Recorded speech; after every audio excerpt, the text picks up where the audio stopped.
Hi everyone, welcome to my channel. This week I'll be reviewing the final episode in Married at First Sight season 12. This is the reunion part 2. This is going to be a short review. This week I don't really think most of it was necessary, as a lot of people have commented. I think if they'd taken a lot of the flashbacks, it could have all been fitted in one episode. But anyway, in this week there was the continuation of Chris, obviously. Last week he threw a tantrum and walked off, and Paige had to go and sort of console him with the producer and bring him back. And I don't get. I know when Paige's friend came up, she said Paige is very, very caring, and she's very, polite and very well composed and stuff. But for me, after having watched someone tell me that I'm ugly, I don't think I would have had the the the decency to follow that person and check on them, because if you can call me ugly on national TV, I don't see what else we have to say to one another. But anyway, they were able to bring him back just for him to say one or two lines, and then he went off. And then Paige stayed behind. And for me, I don't know.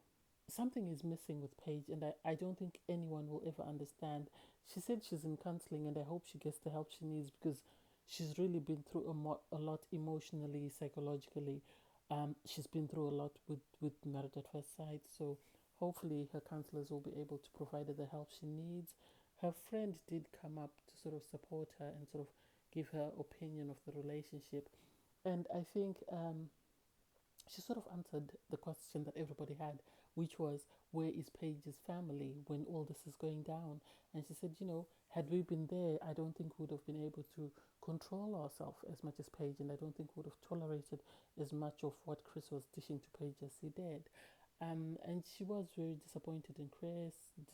I think she was also disappointed in herself that she didn't do a lot more at the reception. But she said the reason why she didn't say anything was because she was trying to give her friend's marriage a chance, which sort of makes sense, because had she turned around and told Paige, then that might, yes, have helped, or that might have hindered, had Chris been serious about this marriage. Anyway, they then went off. Then they brought in Jacob and Haley. I don't like saying bad things about someone that I don't know, but I think Haley has done herself a great disservice in this reunion. I think her feelings were hurt by the fact that Jacob said he wanted a divorce, and I think he hurt her further by blocking her on all forms of social media, because when she came out this time, she was very mean spirited. I hope she really watches herself and sees how she came across. She came across very rude, very dismissive, very abrasive, in my opinion. Um, because even when Jacob was trying to speak, Jacob gave himself a makeover, or somebody gave him a makeover. He looked a lot better than he did throughout the season. Um, and he what I liked, when you look at him as compared to Paige, he stood up for himself, and he did not let Haley get away with anything. Where Paige was sort of standing in the background and just letting Chris go and say whatever he wanted, you know, Jacob made sure that he cleared any issues he had with Haley, and made sure that whatever he felt Haley was saying was inaccurate, he corrected them. And I think a lot of people had a lot of issues with Kevin. I personally think he wasn't fair in his questioning. He did the same thing with Taylor a couple of seasons ago, where he bashed and bashed and bashed Brendan, and then left Taylor to get away, with a lot more. And he did the same thing. He sort of put all the blame on Jacob, and it's like, Jacob went to play that baseball, whatever game she wanted to do, even though he wasn't familiar with it. He changed his wardrobe to what she liked. He did everything she liked. If she said she didn't want them sleeping in the same room, he didn't sleep in the same room. She didn't do anything. And for them not to call her out and let her see how badly she came across, it's very sad. And so they then finished with Jacob and Haley. And I think Jacob was disappointed in the clip about the way Haley's mom spoke about it. And I think I personally disagree with how Haley's mom spoke about something. As a parent, yes, you want to defend your child, but always make sure your child is not is not wrong when you're defending them, and make sure that you're as honest and realistic with your child as you can, because if you cannot be honest with your child, nobody else can be. So then from there, they um, they brought in the guys to have a chat. They had a chat with the guys, and Vincent was saying, Jacob is the joker in the group, and Jacob sort of came back and said, yeah, the guys get my jokes, but the ladies don't. And it's really sad that um, I think when they sort of showed what happened, I think some of the guys could see where Jacob went wrong and where Haley went wrong, and they sort of tried to sort of flesh it out and sort of address it. And I think for me, it's really sad that they all went into this, most of them with the best of intentions, and all went through a roller coaster of emotions. And sadly, some got a more positive outcome than others, which is to be expected in an experiment. But the fact that some have come out even more broken than they were when they went in is really sad. For example, Paige, she will need a lot of work with her counselor to help her get through everything she's been through. I know the other three guys are happy with their relationships and their partners, and their ladies are also happy. I think, if nothing else, Haley needs counseling to learn to talk to people, to learn to compromise, to learn to appreciate other people and their contributions, because even if she continues, she's going to struggle to find someone to settle down with. Anyway, the guys had a chat. They were happy. They brought, they were confiding in each other, and they seem to have really formed a bond whereby outside of their marriages, they also meet up as guys and they have chats and regular sessions with each other, which is very good that they're supporting one another. Then they then brought in the experts.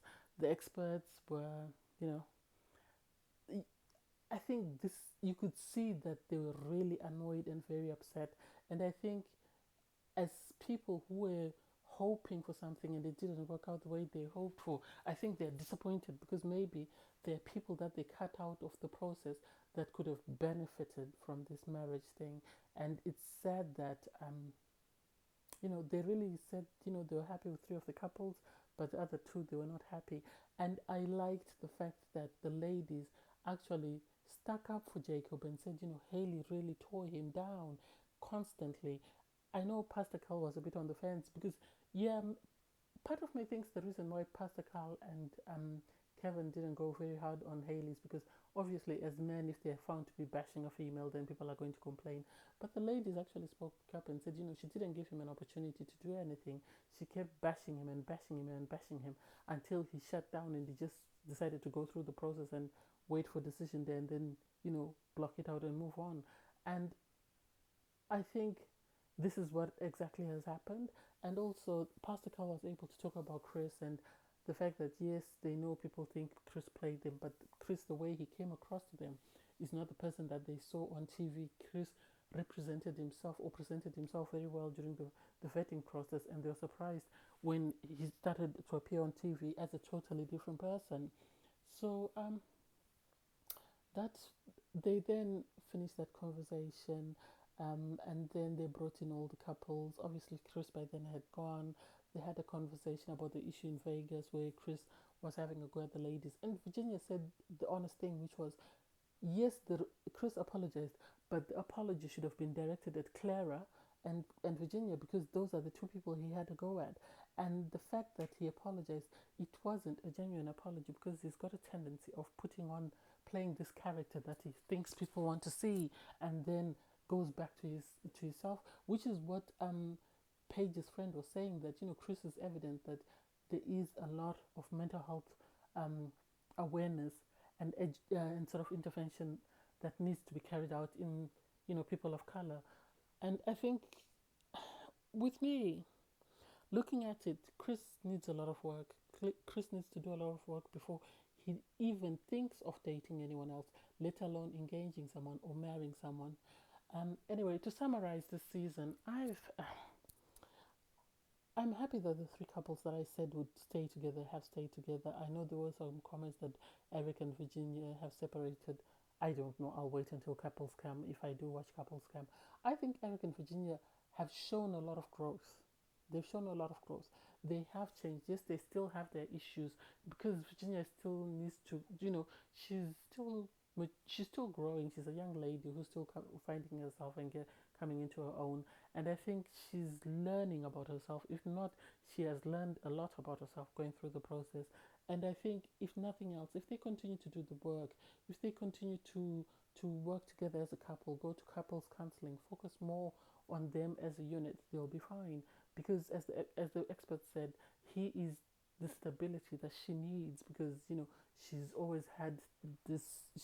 Had quite a troubled past, whereby because of her parents' breakup and everything that's happened there, she's struggled to find stability, and so that's why they matched her with Erik. So hopefully they'll be fine. She's mentioned that she's happy to have kids. It's just she was happy to have them or not happy not to have them. It depended on the partner that she met. So she was saying they're happy. They seem to be very happy in their marriage, and I wish them all the best. And Clara and Ryan are doing very well. Ryan was posting on social media quite some hilarious stuff when the episode was airing, which is good. I've always said Ryan and Clara are going to shock everyone, and I think they're going to shock everyone. And I'm so happy that they've decided to keep their marriage away from the cameras and focus on themselves as a family. And they should be fine, because it seems they've managed to iron out the issues that they had. The issue of "I love you," he told her he loved her, and most probably by now they've had sex, because she gave him 6 months and it's over 6 months.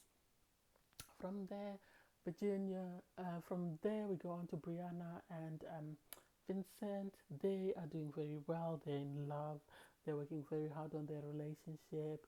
They are working on sort of Virginia learning more uh, uh, Briana learning more Spanish, and they're learning on sort of on finding ways to build their family. Vincent speaks very positively about his wife every time he speaks about her, so which was good. And then we Jacob and Haley. Jacob is done, which to me is the best. If you're going to say you're done, be done and move on. You don't need to keep going back and forth about the same thing all the time. And so I'm happy that he has closure. I think Haley still bitter. I think she's still bitter at the fact that he is the one who got to say he wanted a divorce. I think she would have loved to tell him that she wants a divorce, but because he was asked first, he got to tell her that he didn't want to continue this marriage. And I think for her, that's something that she didn't appreciate. And so I think I don't know, until she does the work and she works on herself, she's going to struggle to move on from this, because this wasn't a very good look for her. The reunion wasn't a very good look for her. Even the decision day, it's really sad. And then Chris and Paige. Paige says she's going to counseling. I hope she continues to go in counseling, and I hope she gets the help that she needs. Um, I'm very sad that she's gone through this. I cannot judge her as a person because I don't know her decision why she continued to continue with this marriage even after she said she wanted a divorce. But anyway, wish her all the best. Chris Chris has been good for ratings for Married at First Sight, but it's really sad how he's really come across. And I hope, if nothing else, his family sit him down and sort of get him to understand how he's come across and how badly he's represented himself, or he's presented himself to the world. And hopefully he does the work he needs. Anyway, that was season 12. It's quite interesting anyway. And I know people complain that they don't have a success rate. This is 100%. This is an experiment. They have at least 70% success rate, which is very good in an experiment.